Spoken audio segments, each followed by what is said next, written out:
Where in the world you're tuning in from, good afternoon, good evening, and good night. This is really, really a cool thing that not only do I have new friends and old friends gathered around for the live presentation, but we're broadcasting through Facebook, YouTube, and numerous other platforms, I believe. So I'm like multinational now. And this couldn't happen without the help of my friend and colleague, IT savant Phil, who stays off of the camera but makes the camera happen. Anyway, my name is Gideon Orbach. I've been practicing chiropractic for going on 22 years now. Hardly a lifetime, but long enough to have learned a few things. And if you're paying attention and not asleep at the wheel, certainly I've figured a few things out. But there's still a lot left to learn. And recognizing that there was a lot left to learn, I went to the University of Pittsburgh, where I hold an undergraduate degree from, and I did a certification plan through their Department of Physical Therapy called the Primary Spinal Practitioner Program. And that was really cool because that was the first program of its kind in the country that included physical therapists, osteopaths, and chiropractors, which are really the three professions that practice hands on adjustments, manipulations, whatever you want to call it. Not going to get bogged down in semantics. So I enjoyed being in a classroom of, I don't really know how many people were in that class, but it was fun to collaborate, and it was really empowering to learn that most of the people in the room kind of wanted to learn what it was that I was doing every day in practice because they were doing something else, and I was a little bit unique in my regard. And it was also good to learn some new things in the program and fill some holes in my bucket that I knew had to be patched up. I went to chiropractic school in Kansas City, Cleveland College, a fine institution. I refer to that as my 4-year business trip to Kansas City. So, yeah, there's that. And so here I am practicing chiropractic at the World of Wellness. We're in Pittsburgh, Pennsylvania, right off of near Highway 279, Highway 79, Highway 376. So we're pretty well accessible if you're in southwestern Pennsylvania, northeastern Ohio. We have patients who come to see us from parts of West Virginia. We even had a few people over the years from Western New York. So we're accessible. We're really accessible. Um, when I first started here, this was known as the Pain Release Clinic, and we were on the south side in a very population dense urban section of Pittsburgh where the building just absolutely exuded character. We moved here to this building in October of 2008. So we have a big anniversary coming up, 15 years at this location. The founder of our paradigm here, Dr. James Weiner, passed in uh, um, December of 2017. So we operated in kind of a state of limbo for a little while, and Jamie Dorley and his team took over this business in February of 21, and we've been rolling along, known as the World of Wellness, ever since. So, as I mentioned, I practice chiropractic. I'm really lucky to have trained in the places that I have and with the people whom I've trained under. I highlight some of my mentors in specific, Dr. Mark Charette, who is one of the true international celebrities in chiropractors. How much of a celebrity can we possibly be? We're not appearing on postage stamps, but Dr. Charette, Mark he went to teach a workshop in Australia, and the Australian Chiropractic Society was so enthralled with what he did and wanted more of what he taught that they granted him a license to practice right there on the spot. Now, I hold an active license to practice in Pennsylvania, New York, Virginia, and Florida. And let me tell you, what an aggravation it is to apply for a license and get all your documentation lined up. And you got to write a check, and it's a big check. And then they do a background check on you, and then they do another one, and then they verify everything that you've done to this point, and then they might offer you a license to practice. So you can only imagine how much red tape this guy was able to escape by being awarded a license he didn't even ask for in a foreign country. Now, why you want to move to Australia, that's beyond me, but he has that option. Most of us don't. Now, I think that should say something about what a genius in the field he is. I've done a lot of extensive training under the Motion Palpation Institute. In fact, I've even taught a workshop or two or three for the Motion Palpation Institute under the direction of Mark King, practices in Cincinnati. One of my close friends, who owns and operates General Systems Neuroscience, where I've really learned how to use the brain as a tool for treatment and to understand clinical science more so than just chasing around aches and pains. We're looking at neurostimulation. That's exactly what we're going to get into when we talk further and dive down into more details in today's workshop. But I'm telling you about my friend and mentor, Ken Erickson of Jamestown, New York. And of course, Ted Carrick, who's the godfather of chiropractic neurology. So I'm really fortunate to have a chance to have worked and trained and studied under those people. And so, what is it that they taught me that I do every day in practice? I'm interested not just typical chiropractic spinal adjustments, but we go much deeper than that. We do. When I say we do, my patients and I in the treatment room working one on one, we do some trigger point release. We do pressure point work on muscles. Very similar to what Jacob, if you remember, he practiced here until about 2012. Adam, who practiced here, Andrea was one of our muscle therapists, Herman. Those four people focused in their clinical practice on exclusively on trigger point muscle therapy and releasing tight muscles. That's a piece of what I do. I do something called active isolated or proprioceptive neurofacilitated stretching. Those are some big science words. What that means is we use a series of neurological reflexes that would allow me to stretch somebody's muscle connective tissue being tendons connecting muscle to the bone, ligaments which connect bone to bone, and we're able to take people's range of motion far beyond what they're normally capable of doing on their own and creating greater flexibility this way. Of course, I do chiropractic adjustments to both the spine and to the extremities. I love that crisp popping noise. You make a crisp adjustment to usually to somebody's neck or their middle back, you can hear it go off like the polar ice caps are just shattering. Love that noise. It's like the symphony to me. Of course, some of the best adjustments are actually quiet ones, but I still love that noise. Something else that I do is low tech rehab. We're doing some exciting things here at the clinic. My colleague, Dr. Ross, has brought in some high tech rehab equipment. He has a vibrating exercise plate. We have what are called Normatec compression boots, which are like putting blood pressure cuffs on your legs to improve circulation. We have an infrared spa. It's all great stuff. And it points to the fact that just like I recognized holes in my game and went to do that program at Pitt Physical Therapy, I have to learn more about the high tech rehab that we're doing here. But ultimately, I'm a low tech guy. I like to favor exercises where the most sophisticated piece of equipment I might ask you to use is a ice pack. You don't have one, we'll give you the recipe. Maybe a shower towel, occasionally a soup can, things that everybody really ought to have at home. So that's what I mean by low tech rehab. And we're going to do some low tech rehab types of exercises as we roll along with the program. And the last thing that I do is condition specific rehab. If somebody has neuromusculoskeletal aches and pains in their shoulder or their knee or their ankle or somewhere in their body, those are the patients that I help out with nutrition. Occasionally, people will stop me in our nutrition store, and I have to say a word about the nutrition store. My God, our nutrition store is, I don't like to be a name dropper, but I will. Bigger and better than any GNC that I've ever been into. I mean, you think about these freestanding nutrition stores and these strip mall nutrition stores and how jam packed they are with product. Ours is bigger. Ours is better. Ours is bigger and better.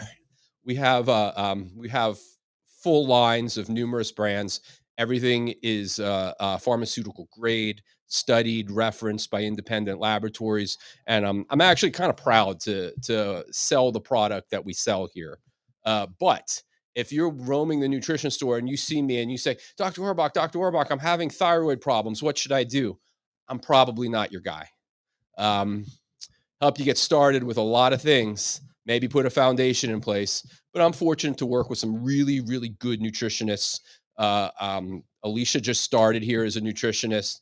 Jeffrey Nisnik has been here for I guess he's been here about 5 years or so with dozens of years of practice in other places. And so if somebody's having organic problems, those are things that we in our facility can help with, but not me, other people. I'm passing the buck on that one. I don't pass a lot of bucks, but that was going to be one of them. So anyhow, why do I do what I do? Why would somebody want to have their body pressed on and twisted and stretched? What's the benefit of that, and why would somebody want to do that professionally? So my motivations for all my patients are that we ultimately we want you to feel more comfortable living in your body. Now, I heard somebody say your body is the only true home that you're ever going to know. And I kind of like that. I wish I would have thought of that. So I'm quoting somebody else. We want you to be really comfortable in your home, the only true home you're going to know. We want to have better range of motion. We want to have better posture. We want to be able to breathe deeper. We want to be able to move more comfortably, like our body is a single piece moving through space rather than a collection of parts pulling on each other. And they may not necessarily even be pulling in the same direction at the same time. We want to increase the frequency of firing of the central integrative state. What does that mean? We want to ensure and enforce and reinforce better communication between the brain and the body, and the body and the brain. We want to have two-way traffic. So we want to use our body as a tool to stimulate better messaging systems into our brain so that in turn our brains can send crisper, more efficient messages into our bodies. So if somebody was having, for example, digestive problems, or if somebody, for example, were having a painful experience, or if somebody were, for example, having problems with their heart rate. Those are all messages coming from the brain, telling the heart to speed up, telling the digestive system to slow down. So we want to get intact, true, healthy messages from the brain to the body. And we want to use the body as a tool to stimulate messages into the brain. So we have a circular relay arc, allowing for two-way traffic. So far, so good. Questions, comments, moral outrages at this point? Anybody from the crowd? Yeah, we got a question coming in from online. Why you were talking about your mentors earlier, and you did not mention Dr. Weiner. Is there a reason for that? The question is, why don't I mention Dr. Weiner as a mentor? Well, the simple answer is because he's not. He was my professional colleague. When I refer to my mentors, I'm referring to the people who I interacted with when I was a chiropractic student, when I was in my first, even my second year of practice. And when I tell you about Dr. Charette and Dr. Erickson and Dr. King and Dr. Carrick, of course, those people, like man, like I was a little nobody. And they like, hey, join my class, come in. Here's something you're going to enjoy learning. And I started with those people fresh. And those are people who are very well known in the world of chiropractic. I mean, if you're a high school biology teacher, which is a fine and honorable profession, just not the one I want to be in, there's no reason why you would know those people. I met Dr. Weiner in July of '07. We had an interview, and he wanted to hire me because of the people who were my mentors. And he knew that if I came to work in his clinic, that he could throw me into a treatment room, hand me a patient chart. I could look at it for 5 minutes, go meet the patient, and make something good happen. And he didn't have to hold my hand. My hand was already held by the time I met him. I don't think when Dr. Weiner was looking for an associate, I don't think he was looking for a beginner. So I have a lot of respect for Dr. Weiner, but he didn't teach me from the beginning. So I hope that would answer the question. All right. So anyhow, we do all of these joint manipulations and muscle relaxation techniques and joint stretching. And what we want to do is we want to stimulate the communication to the brain, as I briefly mentioned. So if I take a string of dental floss and I tie a knot in it and I put it between my bottom two front teeth, and somebody else catches that far end of this dental floss and they give me a hard, sustained pull, I'm going to have a friction rub at my gum. It's going to bleed and it's going to hurt. That's pretty straightforward, right?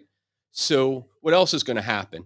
I'm going to play tug of war against you. You're pulling on me, trying to pull my bottom piece of my mouth, my chin forward and away from me. And these muscles up here by the hinge of my jaw are really, really strong to chew. Anybody who's chewed gum for any length of time or ate a tough piece of meat, I mean, these are powerful muscles. They're capable of pulling backwards and creating that tug of war game, but that's not what they're designed for. So they're going to fatigue, they're going to spasm, they're going to develop little impingement points, and then what happens? It impacts my ability to open and close my jaw. I now that these muscles are tired out, I can't chew the way I normally would. I probably can't even talk the way I normally would. Can y'all see that in your mind's eye? Nodding heads, yes. I hope everybody in virtual land is nodding their head, yes. So if we want to get rid of that, if we want to fix that, we got to do three things. One, we got to get rid of all the inflammation and the debris that builds up as muscles spasm, as the joint won't move, as I bleed at my gum. I'm going to inflame. That's pretty basic. Aches and pains, my body hurts, I'm inflaming. We got to get rid of that. And we got to get rid of the metabolic mess that ensues. We got to repair the mechanics of the hinge of the jaw. That means getting these muscles to come out of spasm and maybe even a little to get the jaw to open and close the way it's supposed to. The third thing that happens is you got to quit pulling on the dental floss. Otherwise, we're going to do the same thing over and over again. So muscles, tendons, and the skeleton behave the exact same way. A muscle or a group of muscles or an action of muscles will spasm, they're going to tighten, and they're going to pull in a way that's disadvantageous for us. In turn, the tendon is going to start to inflame, and the tendon is like the dental floss in our analogy. And then the other end of the tendon attaches to a bone, to the skeleton, and we're going to start to inhibit or prevent our joints from moving through their full ranges of motion. Now, when a joint can no longer move through its range of motion, it sends a message into the spinal cord and then up to the brain, and it says we have some body part destruction, we have tissue destruction, spasm is ensuing, and the neurological tissue that lives in those joints ceases to fire, and a whole different set of neurological tissue begins to fire. And that tissue that begins to fire in the elements of times when our body is compromised, disadvantaged, or injured are called nociceptors. Noci is the Latin for harm, and a receptor is something that receives and transmits information. So we're going to have these neurological tissues that live in the joints and live in muscles and live in tendons and live in ligaments are going to send messages into the brain that says, we have a problem here. And the brain is going to interpret that to say, it's time to experience some pain. Pain is a warning signal. So we really shouldn't live completely and absolutely pain free because those warning signals are important. Signal it's time to go do something about this. But that doesn't mean we want to live in constant, ongoing, excruciating pain. So far, so good? You guys grasp this concept that, look, we have everything is compressed and tightened and spasmed. So we're sending messages to our brain that indicate danger, problem, let's do something about this. Warning sights are flashing. Good? Now, we want to undo those warning signs. We don't want to allow this experience of pain and discomfort to persist. We want to use the pain to our advantage to understand that, look, there's something physically wrong with our bodies and we need to attend to it. So these no, you know what? Let's going to do some low tech rehab. What I want everybody to do is to sit up as straight and tall as possible. We got that proverbial string coming down from the ceiling attaching to the tops of our heads. Now, when you go to the doctor and you get your height measured, you want to be taller. So you lift your head up as high as you can. Make sure you measure me on that tallest point. That's what's being affixed to the ceiling. So we're way up straight and tall here.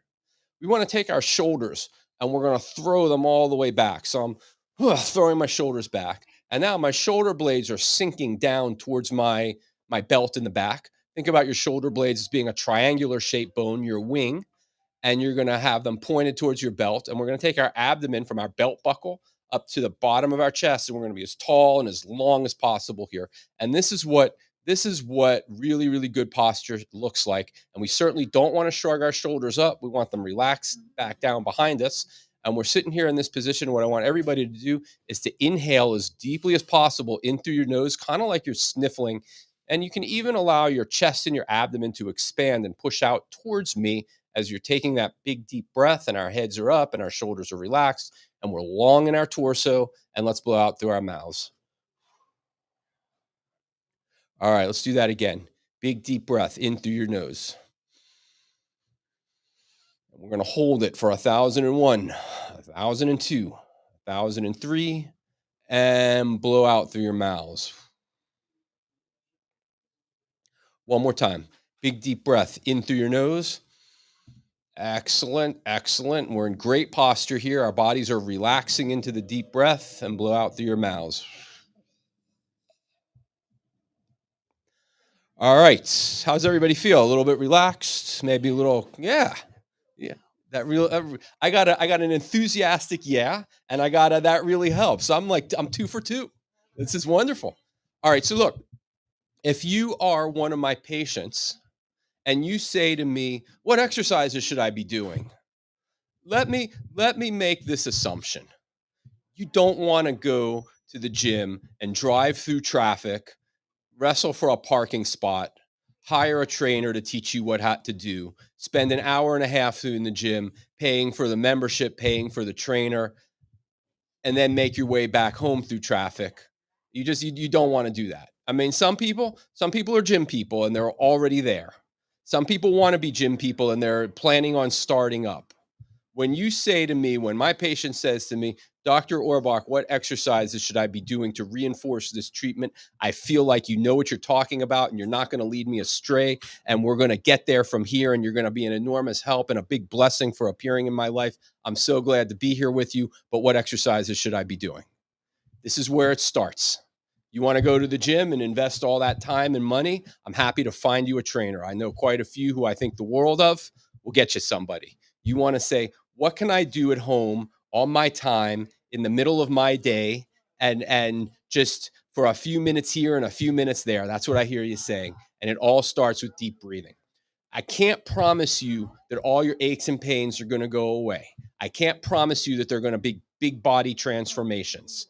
I can't promise you that this is the panacea.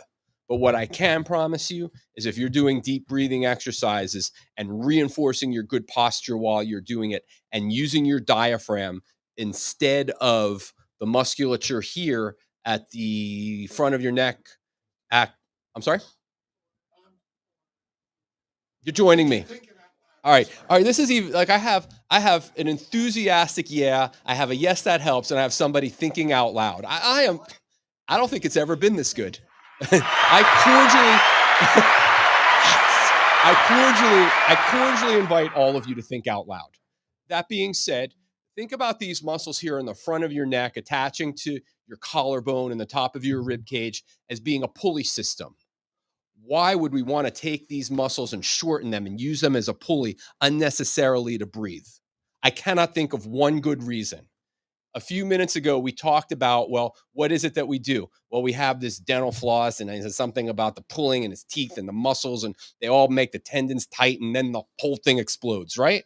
That sounds familiar? So we're taking these muscles right here, using them as a pulley system, shortening them, inflaming the tendons, and restricting the movement in the front of our rib cage.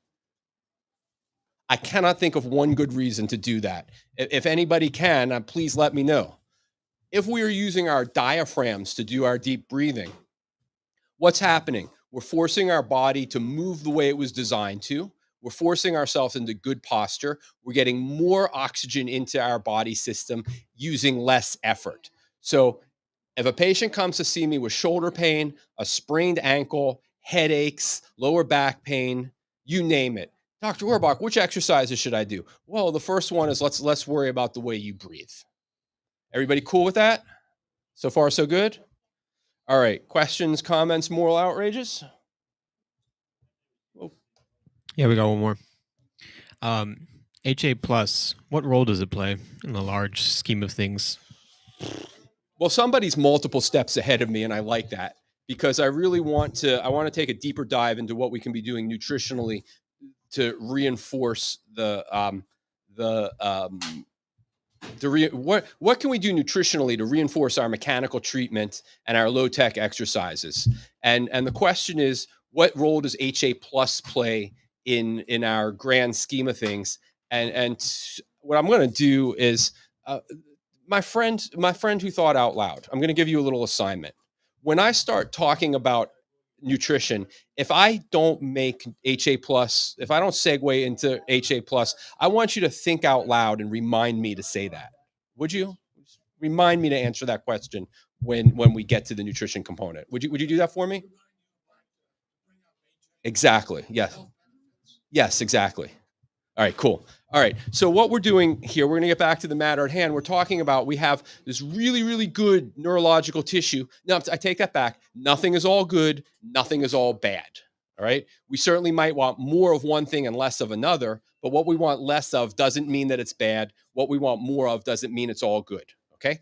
So we have this, we want more of pressure sensitive joint mechanoreceptors living in our joints, and they've ceased to fire.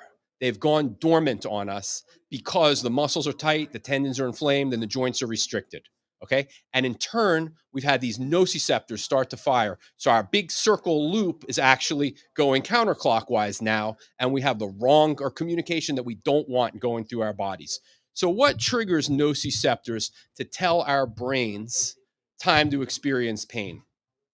Well, one of the big ones is tissue destruction, injured body parts. If I bump my elbow against the wall here enough, I mean, the wall's so hard, my elbow's so hard, at a certain point, the wall's going to win. Maybe not on little tap one or two, but eventually that's going to hurt. You guys agree with that? Like, I'm not indestructible. So it starts to hurt. And what happens? Tissue in my elbow area starts to send messages into the brain that says, we're breaking down here. In order to protect myself, the muscles are locking into place. They're going to prevent my elbow from really fully extending and flexing and extending the way it's capable. And one set of neurological messenger is going to shut off, and the other one is going to turn on. And the one that shuts off is going to be the one that tells my brain everything's cool. Let's just float through space the way we're designed. And the one that's going to be turned on is going to be the one that says, time to show some pain, right? Who wants that? So I'm not going to bump my elbow against the wall intentionally to illustrate a point. As much as I like you guys, that's it. No more bumping of the elbow. All right. So tissue destruction, right? That's a big one that will fire off those nociceptors. And when we talk about tissue destruction, we could be talking about tiny, tiny little bone fragments breaking as I hit my elbow. We could be talking about muscle that becomes so tight that it adheses into itself and spasms and inflames. But no matter what, one thing we're talking about is the cell membrane. Every single cell of your body, and you got lots and lots and lots of them, every single cell, they're all so small, you need to look under a powerful microscope to see them. Every cell has this little fatty membrane around it. It serves as a protection for the cell. And that membrane has a slightly negative charge to it. And in order to make the nervous system work, we want that slightly negative charge to become just a little bit more negative. So we have, let's call them electrolytes, sliding in and out of the cell, and they're moving back and forth through their channels. And we send in more negative stuff and bring out less negative stuff.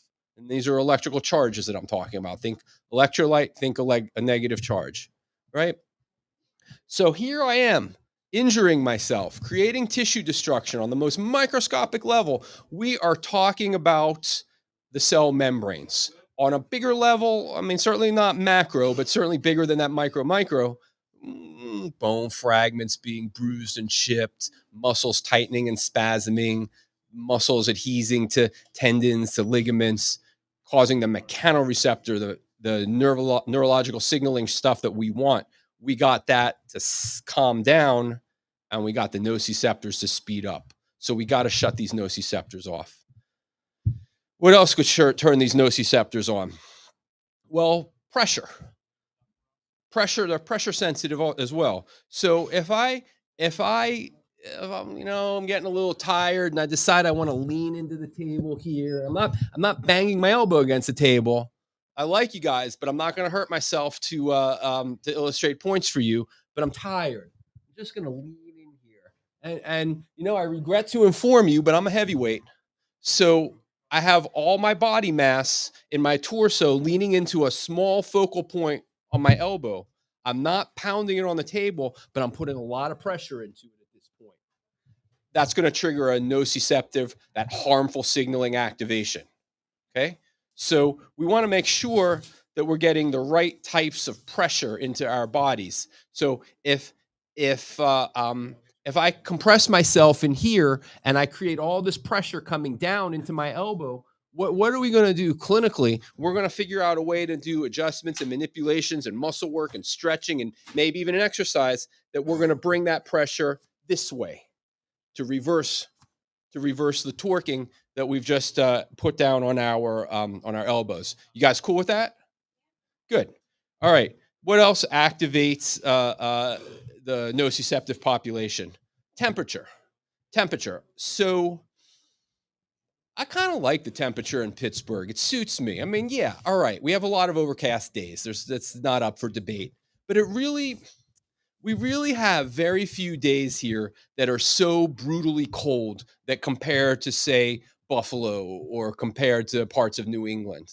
And we certainly have days in the summer that, like, man, if it weren't overcast, we could be in the tropics. It's so hot in here.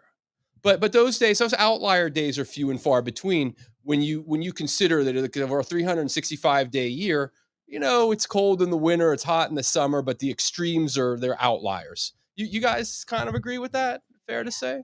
Fair to say? Some people, their bodies, for whatever reason, tolerate cold and they want to go live further north, further colder temperatures. I don't understand that, but that's what they want, and that's what's healthy for them, and that's the kind of climate that suits them. Why do you think that is? Well, their bodies, their mechanoreceptor nociceptor balance is slanted better towards the mechanoreceptor in cold climates. Sounds reasonable to me. Look, if you want to go live in the Arctic, go live in the Arctic. I'm not going to stop you. I'm going to laugh at you, but I'm not going to stop you. Other people, the way their body chemistry and their neurological system and their electrical neurological system is wired, they're more suited to really extreme hot temperatures. There's a Steeler bar in Albuquerque. Why do you think that is? People from this climate wanted hotter weather. They wanted the hot temperature just suited their bodies better to have good mechanoreceptor nociceptor balance. Off they went to Albuquerque and they took their Steelers with them. Sounds fair to me.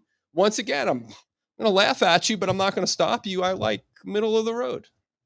Um, let's go back to that cell wall. Let's go back to that. Yes, please.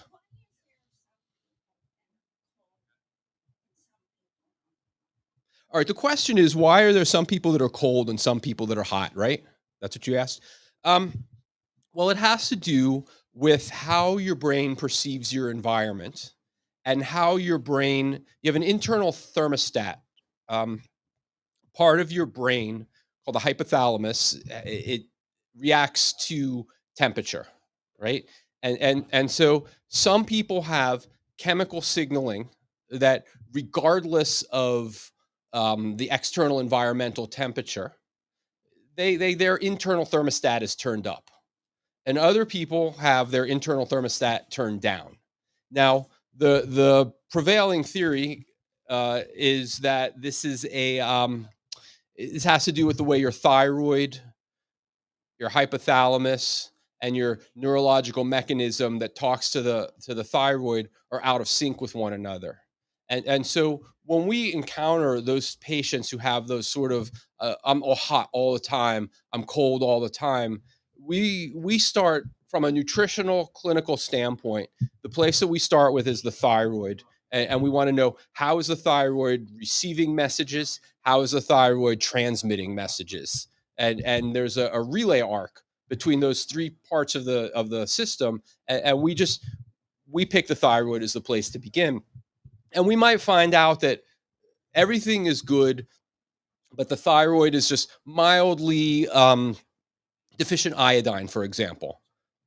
When you think about the thyroid and feeding it what it needs to be as healthy as possible, wow, got to have oxygen. absolutely must have oxygen. That's why we do that deep breathing mechanism exercise. Iodine is a really, really good food for the thyroid, and there's some things that on the chemistry makeup are very similar to iodine, but not identical, and they bind to the thyroid. Fluoride, for example, bromide, for example, stuff. It sounds like iodine because they're so chemically similar. They're called halide salts. So we have the wrong halide salt bonding to the thyroid, and so we want to put the right halide salt in and correct the thyroid function. Now that's the simplest, most foundational, basic thing we can do. Okay. Now it's uncanny for how many people that works. That put in enough iodine over enough time, and all of a sudden their body temperature starts to normalize.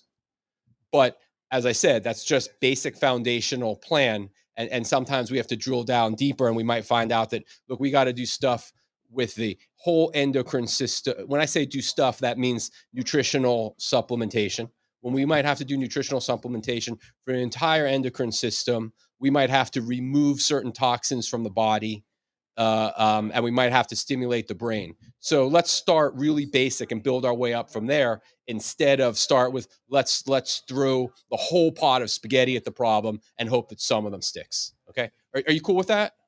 Okay, good.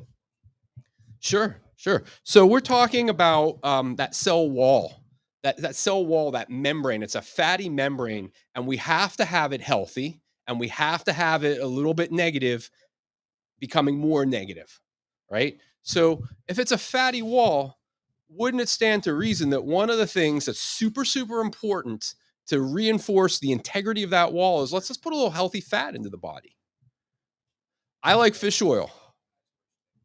One of my go-to favorite supplements to recommend is the omega-3D from Nutritional Frontiers. Now, I know that we have at least four different types of fish oil in our store. Some are great big gigantic capsules, and some are tiny little pearls, and some are liquids. So, for the sake of somebody who says, "Hey, that sounds like a really good idea and I'm on board, but I have trouble swallowing a capsule," we can accommodate you, not to worry. But my go-to is the omega-3D fish oil from Nutritional Frontiers. And why? It is so nutrient dense. The active ingredients in fish oil are called EPA and DHA. Eric Patrick Anthony and David Henry Anthony. EPA, DHA. So when you look at the label of your fish oil and you see how many milligrams of fish oil are in there, if you came over to my deli counter and ordered a slice of pie, and I brought over a lot of crust, a few pits and stems, you'd be disappointed, wouldn't you? That is not what you signed up for. That's not what you thought you were getting. But you can't argue with me. It's cherry pie. It might not be the part of the cherry that you want, but it is cherry pie, right? Okay. So you look at the fish oil label, you want to see that really good, rich, fresh cherry stuff in there. That's your EPA and your DHA. When you see miscellaneous fish this and fish that and marine lipids. You guys know what marine means, right? It comes from the water, right? You know what a lipid is, it's fat. So we have fat that came from the water. We have thousands of milligrams of marine lipids. But where's the EPA and the DHA?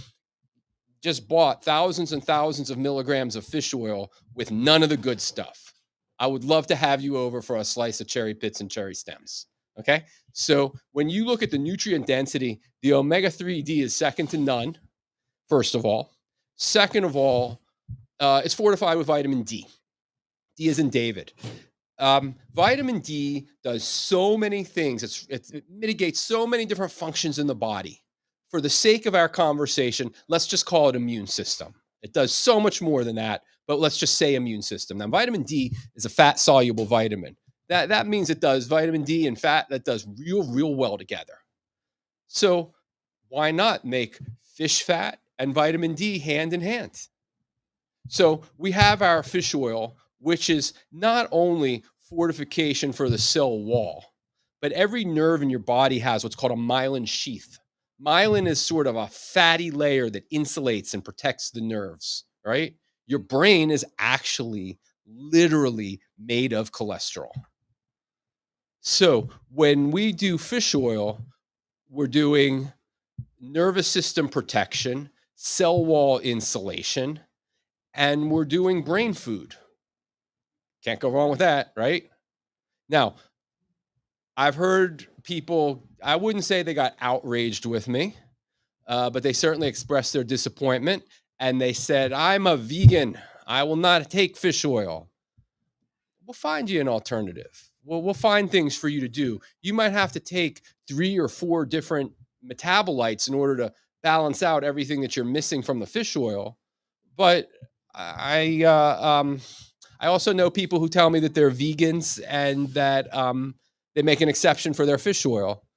Somebody asked me about Dr. Weiner. He was one of them. Dr. Weiner was the main vegan around here. You remember him? He was a fish oil consumer. So, all right, for the sake of that tiny little capsule, 4 of them a day. I guess he wasn't really a vegan, huh?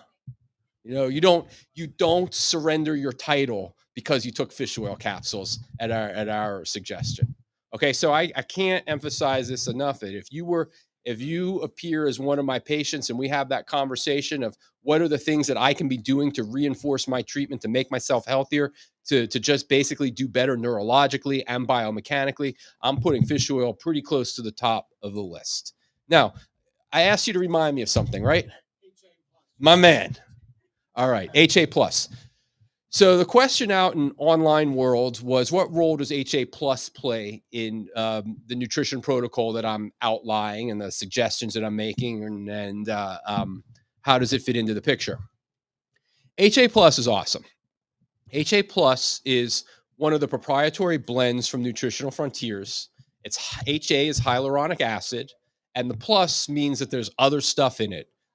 If we were having this conversation 25 years ago and you said to me, what can I take to support my joint health? I would have said, well, try some glucosamine. You guys all remember glucosamine? Oh, yeah. Now, we learn more. I mean, there's good, better, and best. Right now, we're doing better and better. When we learn what's best, we'll be doing that too, right? So glucosamine it doesn't become invalidated. It's still great stuff. It just doesn't do as much as the HA. But here's an idea: what if we combine the glucosamine and the HA? What if we put some MSM into our blend? That's what the plus is. Now, in research studies in laboratories, HA, the hyaluronic acid, is shown to regrow cartilage. That's a pretty big deal. We have cartilage between our joints and our bodies. We Between each bone, when bones come together, we have what's called a joint. In that joint space, in most joints, we have some sort of cartilaginous, well lubricated cushioning. We don't want bones to rub up against each other. We want as much protection as we can get. So in laboratories, the HA is shown to regrow cartilage. I am skeptical as to whether or not it actually regrows cartilage in human beings. The reason why I'm skeptical is because it takes so long for this process to happen. What I am confident, excuse me, what I am confident in is that the HA plus at the very least begins to lubricate those joint surfaces. So I don't know. I can't give you a statistic. I can't give you a time frame. I can't tell you like, well, I started taking HA plus on Tuesday and my knee didn't feel better for 8 weeks. And then the 8th week, I went back and had it re-x-rayed and it doesn't look like there's any cartilage regrowing there. Well, 8 weeks would be really soon to start regrowing cartilage.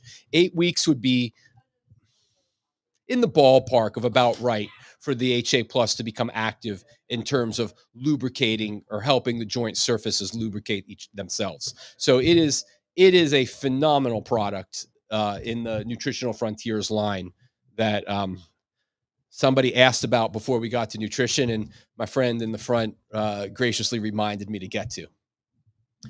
So we have this cell wall that's being damaged by nociceptor. The cell wall has been damaged by some sort of trauma, whether it's me hitting my elbow against the wall, a mechanical trauma, whether it's the pressure sensitivity of leaning into my elbow, for any number of reasons. The cell wall is being damaged, and we have these electrolytes. We talked about that slightly negative charge. It's becoming more negative charge in order to send the signaling through the nervous system, and because the cell wall is damaged, we're losing our electrolytes. Consequently, our cell wall is becoming not quite so negative, possibly even drifting towards positive. We don't want that to happen. So, one of the things that we could do is let's put some electrolytes back into the body. What do you guys think?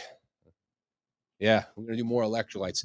One of the nutritional vehicles that would support that is called Power Fuel. Power Fuel is a another nutritional frontiers signature proprietary blend, and the most important ingredient in the Power Fuel is called D-ribose. And what the D-ribose does is that it strengthens the heart. It's actually good to repair just about all the muscles in the body, but it has a special affinity towards cardiac muscle tissue. So, in terms of like, what are we going to do to keep people healthy? How are we going to keep our hearts as strong as possible? Well, we got to do some exercise and we got to make sure that we're not eating foods that are going to be toxic to our circulatory system. We got to make sure that we're keeping our arteries that bring blood from the heart to the body and veins that bring blood from the body back to the lungs and the heart. We got to keep those areas as healthy as possible. And I would suggest fortifying the heart with a little bit of D-ribose. And while you're busy fortifying your heart with that Power Fuel, let's look at all the other ingredients. Bullet point, bullet point, bullet point. Why is it a proprietary blend? Because there's more than one thing in it. It's got a recipe. And we look down the recipe list, and sure enough, there's one electrolyte after another. You guys cool with that? So far, so good? Yes, yes. Electrolytes are forms of minerals. Sodium,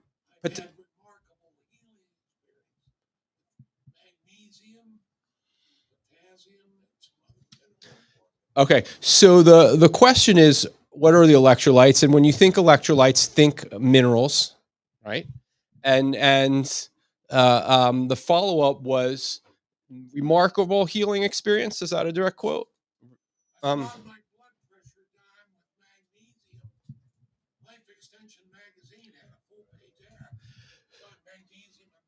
so what my friend in the front is saying for the benefit of people who can't hear into the mic who are time zones away is he had remarkable success bringing his blood pressure down by using magnesium. I got that right? Yeah, I did. Okay. So of the many functions that magnesium is responsible for, one of the things that magnesium does is it helps to relax tight muscles. Now, you might be a step ahead of me because I'm going to incorporate magnesium into my checklist. And in fact, let me do that right now. In my clinical practice, remember, we're dealing with relaxing tight muscles, taking the tension off of the connective tissue, the tendons and the ligaments, and increasing range of motion at the joint space. So, magnesium helps to relax tight muscles. So if we're doing mechanical treatment to stretch and knead and put pressure on muscles to revert, we have pressure going one way. So let's meet it with pressure going the other way to create an equilibrium. So if we're putting pressure on muscles to get them to relax and to come out of spasm, how are we going to reinforce it? Well, number one, we got to get oxygen into the system in order to enrich the muscle, in order to get the muscle to be able to have the ability to expand and contract. It's oxygen dependent. That's why we do our deep breathing exercises. We have to put some adequate nutrition into the system. Magnesium, awesome for getting tight muscles to remain out of their long spasm position. So you're a single step ahead of me, but we got it. Okay, when the cell membrane deteriorates and our charge goes from slightly negative drifting more negative and it reverses and becomes negative drifting towards positive, another problem that we're going to incur is we're going to change the acid base working relationship in our bodies. We want to be just slightly basic of neutral. We have a range that it's healthy, that we don't want to be too far basic, but we certainly don't want to be too far acidic. And we want to take neutral and go just a nice little step towards the basic range. So when we start having this debris, the stuff that lives inside of the cell leak out because the membrane has failed, and because we're porous, we haven't put enough fish oil into our bodies to repair our cell membranes. What are we gonna do? We gotta shift ourselves back to alkaline, and we got to start washing away that debris, and we got to start washing away that inflammation.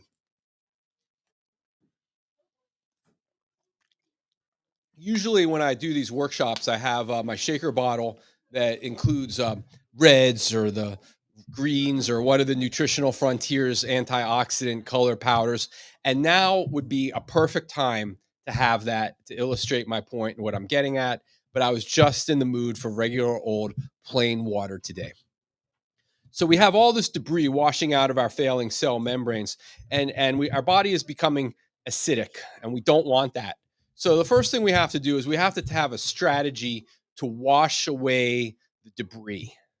Antioxidants, all of the colored drinks that Nutritional Frontiers puts out, the reds, the oranges, the greens, the purples, they're designed to wash. They're designed for numerous physiological benefit, but on my checklist, number one, they're antioxidants. They're washing away debris.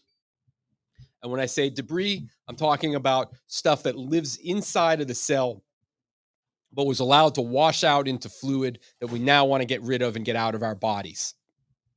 I'm talking about inflammation, the bradykinins and the lactic acid and the stuff that we just want to sweep away. The bad stuff, yes, the dirt. We want to do an internal cleaning. So we can talk about coenzyme Q10, potent anti-inflammatory that has a special affinity towards heart tissue. Bless you. We can talk about resveratrol, another very potent anti-inflammatory. We can talk, which has a special affinity towards I believe eye tissue and lung tissue. Uh, NAC, more antioxidants, any of the nutritional frontier color groups. I highly recommend that everybody take a good antioxidant as part of their daily routine. How do we keep healthy people healthy? Well, somewhere on the checklist is you got to be cleaning yourself up on the inside, and that's what the antioxidant group is going to do. So, if I could pick one, once again, if you want to take 50, 60 different capsules a day, which is in the ballpark of what I do, might be excessive, but my routine works, so I'm not changing it. Um, if you want to be that guy, I give you my checklist. If you say enough is enough, I want to get the maximum out of the minimum, pick one antioxidant for me that you think I should be taking. I'm going to go with the Nutritional Frontiers Lean Greens. Well, why do I say that? First of all, we talked about the greens as being part of the family of internal cleanses that are literally washing away debris and the bad stuff. Second of all, the greens have extract from chlorophyll. Chlorophyll is the active ingredient in a green leafy plant. So we have, like, I wouldn't say that this replaces your spinach or your broccoli so much as we've taken the green potency out of the plants that we eat, the vegetables that we eat, and we've put it into an antioxidant powder. You can add it to water, and the greens, not only are they going to act as an antioxidant, but they're also going to help to alkaline your body, meaning we want to take that big shift and get out of an acidic state. We're slightly acidic with all this tissue destruction, and we want to drift towards alkalinity or basicness, right? So the greens are certainly going to help us make that step. Everybody good so far? Okay. Questions from the crowd online? Okay. So let's do a little more low tech rehab.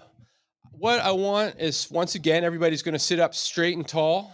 Impress me with your chiropractic posture. We're going to have that string coming down from the ceiling to the top of our head. So we're going to be pretty tall. We're throwing our shoulders back. We're going to be long in our torso. Big deep breath in through your noses.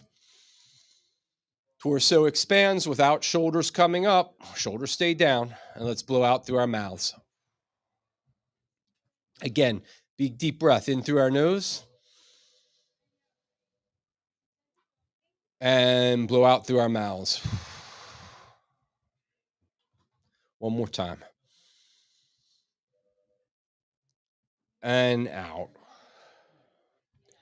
All right. Everybody still feeling good and enjoying the breathing exercise? Everybody deeply committed to doing a little of this on your own every day? Everybody doubly committed and doing a lot of it on your own every day? Good. All right, let me tell you guys a horror story. Let's pretend that we've done nothing about this. Let's pretend that these nociceptors, the signaling system that tells your brain to perceive pain, let's say we've done nothing to shut them off. Let's say that we've ignored the messages that our body is giving us, right? So the nociceptive population, they travel up your spinal cord to deliver messages to the brain, right? The place where the most number of nociceptors, something like more than 2/3, but less than 3/4, somewhere in that range, where do they send the most signaling to is your brain stem. The brain stem, part of the brain, is responsible for old stuff. Old stuff. Now, when I say the ability to ride a bike, that's new brain stuff. Okay, our species, I don't know how old we are, but we're pretty old. We've been around a while, and there are certain things that we had to be able to do to survive: breathing, heart rate, digesting food. When our species was brand new and roaming the earth, it didn't matter whether or not we could ride a bike. What mattered was that we could breathe, we could have our heart rates controlled, we could recognize danger when it was approaching, right? That's old brain stuff. That all happens in the brain stem.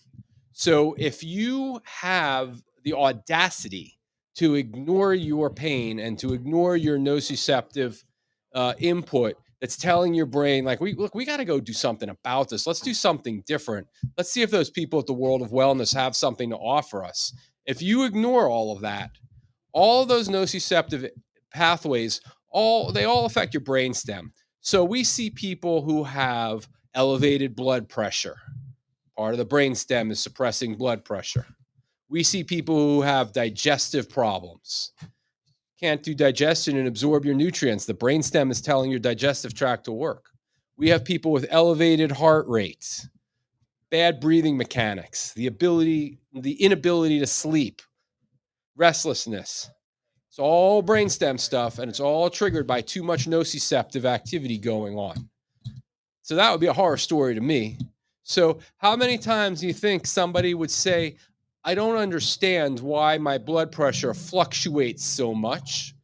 I went to see the cardiologist, and I went to the emergency room, and I went to everything that ended in isterenologist, and nobody could find my problem. They don't know what it is, but I can feel it. I feel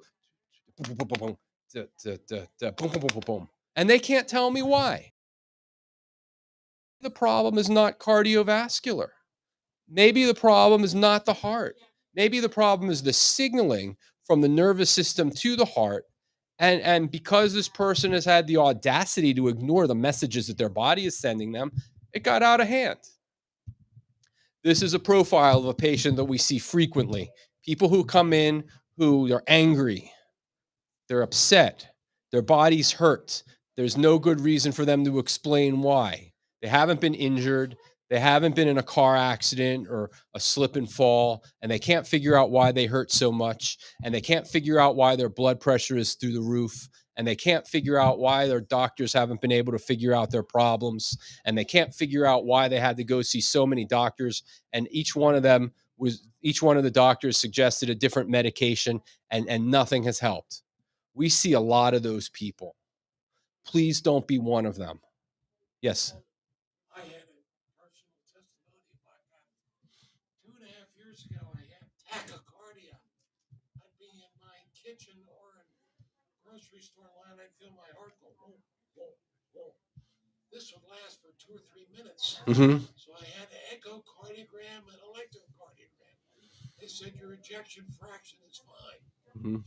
I went to Discount Nutrition, which is one of your customers near Gateway High School. Mm-hmm. Mm-hmm. Dash. Mm-hmm. You may know her personally because they have a lot of your product. Mm-hmm. I told her about this tachycardia. She says, you're dehydrated and lacking minerals. I said, what do you suggest? She suggested these package of minerals, trace minerals from Salt Lake City, Utah. Can I cut you off for a second, because there are a lot of people listening in that we don't see, and I want to make sure that I kind of repeat what you said for the benefit of the crowd. So my friend in the front is very graciously telling us about his personal circumstances, and to me, when I talk about people's conditions, I talk about hypothetical patients and imaginary patients and imaginary scenarios, because I'm very guarded about people's privacy. And so when somebody publicly tells their story, it's really very gracious of them, and it's very it really humanizes the experience, rather than when I say imagine this person and that hypothetical person. So I'm appreciative of people who first of all want to share their experience. So tachycardia, which is what this gentleman was challenged with. It's an acceleration of the heart rate, right? It's right, and this is what he was experiencing, and he went to the hospital, and as anybody would, I mean, who wouldn't be alarmed? Subjected himself to numerous different medical testing, probably the kind of stuff that the ER doctors recommend, or maybe your first point of contact is an ER doctor, and they send you to a cardiologist. I don't know the sequela, but at any rate, the medical testing, and I like medical testing. I really do. I'm not in favor of a lot of medical solutions, but I'm certainly in favor of a lot of medical testing, because man, they really drill down on stuff, and they can look inside the body and take pictures and analyze chemistry and stuff that we just can't do. So I never discourage anybody from getting medical testing. I mean, some medical solutions horrify me, but people do it anyway. Be that all as it may, after considerable amount of invasive testing, this gentleman learned that he was fine, because nobody was able to isolate a problem and define what it was that caused this accelerated heart rate, the tachycardia. I have that right so far? Okay, I got it right so far. So then what happened? Um, we are, as I mentioned, we are a great nutrition store. In fact, we're so good, we have clientele all over the country, actually, of people who deal our product and subscribe to what we do, and maybe they buy our product and put their name on it, or maybe they sell Nutritional Frontiers or Douglas Laboratories, and we're allies with those people. That those are our friends. And so this fellow ended up visiting a practitioner who was one of our friends, and she listened to his narrative and analyzed what he described, his case scenario, which had he come here, I like to think we would have done the same thing. And I'm not shaming you for going there. I know who you mean, and she's great. Uh, um, and the practitioner who he spoke with said, I think your problem is a mineral deficiency. And sure enough, lo and behold, our friend in the front row increased his minerals. And what's the magic word? Alakazam, abracadabra. The problem resolved itself. So that's basically a perfect case scenario of what I'm getting at. And once again, I have a deep appreciation for people who want to share their own experiences and their own narrative. But you can be absolutely certain that if you were a patient here, whether you're my patient or you're Dr. Philip Ross's patient, my colleague who also made some presentations this week, or Jeffrey Niznik, our nutritionist, or Alicia, who's just starting to see patients from a nutritional perspective here, you can be sure that your confidentiality is guarded, and we never, ever associate names with public presentations. So, with that all being said, I believe I've ran out of time. I've exceeded my budget.